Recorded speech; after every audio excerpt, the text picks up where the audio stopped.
Assalamualaikum warahmatullahi wabarakatuh. Waalaikumsalam Waalaikumsalam warahmatullahi warahmatullahi wabarakatuh. wabarakatuh.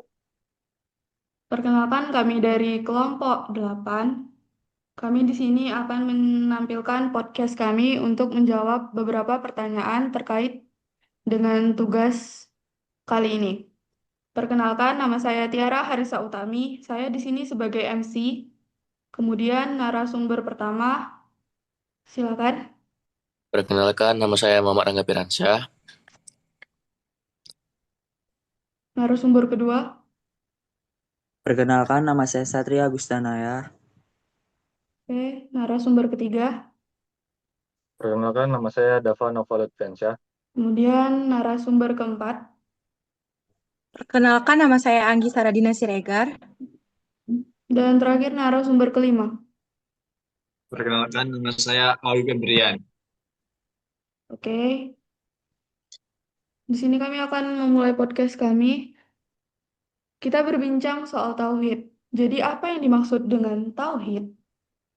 Tauhid adalah melakukan segala sesuatu karena Allah dapat menjadi salah satu makna dari tauhid, khususnya dalam aspek tauhid uluhiyah dan tauhid rububiyah, di mana seorang muslim mengesahkan Allah dalam segala tindakan, niat, dan ibadahnya, karena meyakini Allah sebagai satu-satunya pencipta, pengatur, dan penguasa alam semesta.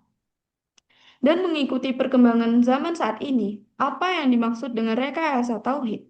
Rekayasa tauhid adalah sebuah konsep yang dapat diartikan sebagai rekayasa sosial yang didasarkan pada nilai-nilai tauhid atau keesaan Allah, atau sebagai tuduhan adanya rekayasa terhadap konsep tauhid yang kemungkinan merujuk pada penyimpangan dari ajaran tauhid yang murni atau pemaknaan yang tidak sesuai dengan ajaran aslinya. Konsep ini muncul dalam konteks sejarah dakwah Islam dan diskusi sufistik, serta dalam konteks aksi massa dan isu lalu lintas yang terkait dengan pembelaan terhadap tauhid. Dan juga kita akan berbincang dengan 5 narasumber soal rekayasa tauhid. Kita akan memberikan pertanyaan kepada narasumber pertama, yaitu bagaimana contohnya. Kita persilahkan narasumber pertama Muhammad Rangga Firansyah untuk menjawabnya. Baik, terima kasih kepada MC. Saya akan menjawab pertanyaan dari nomor 2. Contoh yang dapat diambil masa sekarang ini, Indonesia sedang dihadapkan masa kontroversial, yang dimana demo lagi maraknya pada akhir-akhir ini. Jadi, para mahasiswa atau rakyat berdemo bukan sekedar karena faktor politik ataupun ekonomi, tetapi karena kesadaran iman bahwa hanya Allah yang berhak ditaati secara mutlak, sementara manusia wajib menegakkan keadilan dan menolak kezaliman di muka bumi. Baik, sekian dan terima kasih. Oke, baik. Terima kasih narasumber pertama. Kita kembali untuk menjawab pertanyaan berikutnya. Pertanyaan berikutnya akan dijawab oleh narasumber kedua. Apa pedomannya dari ayat Al-Quran? Kita persilakan kepada narasumber kedua, Satria, untuk menjawabnya. Baik, terima kasih atas pertanyaannya. Saya akan menjawabnya. Pedomannya terdapat pada surah An-An'am. Tepat Allah pasti datang, maka janganlah kamu meminta agar dipercepat atau datangnya. Maha suci Allah dan maha tinggi Dia dari apa yang mereka persekutukan. Ayat ini menekankan pentingnya memahami konsep tauhid dan mengesahkan Allah dalam bidang apapun. Lalu, terdapat pada surah An-Nisa ayat 58 di mana Allah berfirman, Allah Subhanahu wa taala memerintahkan pemimpin untuk menunaikan amanah kepada yang berhak dan memutuskan hukum dengan adil. Ayat ini menekankan pentingnya kepemimpinan yang bertanggung jawab dan adil. Ayat ini mengisahkan bahwasanya kita sebagai seorang pemimpin harus bersikap adil dan amanah agar semua rakyatnya tidak melakukan demo apapun itu. Terima kasih. Saya kembalikan kepada MC. Oke, baik. Terima kasih narasumber kedua. Selanjutnya, kita lanjut ke pertanyaan, apa manfaatnya bagi kehidupan manusia? Ini akan dijawab oleh Baik, narasumber keempat. Eh, alah. Ini akan dijawab oleh narasumber ketiga, Dava Naufal. Dipersilahkan untuk menjawab. Baik, terima kasih atas pertanyaannya.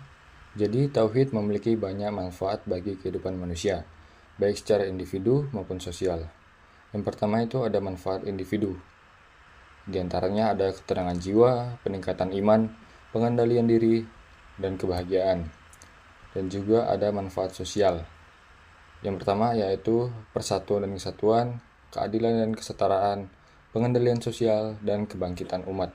Ada juga manfaat lainnya seperti pengharapan yang tepat, pengendalian emosi, dan juga peningkatan akhlak.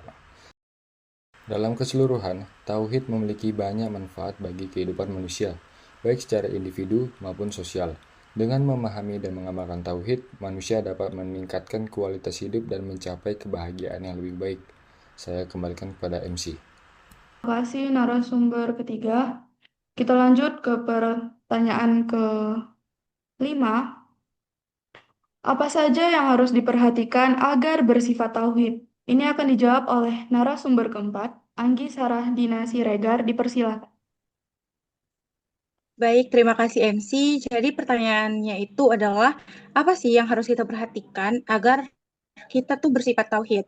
Yang pertama-tama pastinya kita tuh dari niat kita. Seperti pada hadis Bukhari dan Muslim, innama a'malu binniyat, yang artinya segala sesuatu amalan kita tergantung pada niat kita. Ketika kita ingin bersifat tauhid, maka kita harus meniatkan segala amal kita hanya untuk Allah, hanya untuk mencapai tauhid tersebut, bukan untuk sekedar terlihat baik di mata orang dan untuk beria. Yang kedua tuh ada tujuan yang jelas. Tujuan kita untuk bertauhid itu sendiri apa? Terutama dalam konteks ini ya, kita bertauhid di konteks itu tuh untuk menegakkan keadilan. Jadi kita tuh berjuang menegakkan keadilan walaupun kita lihat ya, ketika kita berani untuk menyuarakan pendapat kita, kita malah ditindas oleh pemerintah, mereka malah ingin membungkam kita. Yang ketiga tuh ada mendalami peran manusia sebagai khalifah. Seperti yang kita tahu, kita tuh diutus oleh Allah sebagai khalifah di bumi ini. Nah, kalau kita sudah bersifat tauhid nih, kita akan menjalankan aktivitas itu dengan bertanggung jawab, menjaga bumi, dan tidak merusak alam maupun masyarakat. Yang keempat tuh ada doa dan tawakal. Tauhid berarti meyakinkan hasil akhir sepenuhnya di tangan Allah. Usaha harus dibarengi oleh doa dan tawakal. Dan yang terakhir itu, dan yang paling penting juga, kita tuh harus punya iman dan takwa kita. Jika kita ingin bersifat tauhid, hendaklah kita menguatkan iman kita dan bertakwa kepada Allah. Sekian dari saya kembalikan ke MC. Oke, baik. Terima kasih narasumber keempat. Kita akan lanjut ke pertanyaan terakhir.